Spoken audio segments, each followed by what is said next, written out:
Ето три типични грешки, които правят жените, когато не получават нужната подкрепа от мъжа до себе си.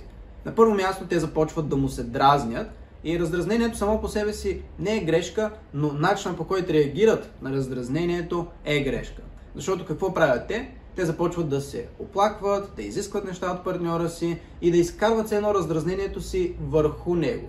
И разбира се, това е напълно разбираемо, докато се чувстваш по начина, по който се чувстваш, но не ти помага наистина да се справиш с ситуацията. Това са типични грешки, защото ако погледнеш резултата, нали, какво се случва? Когато започнеш да му се оплакваш, той започва да бяга още повече от теб и разговорите, които водите.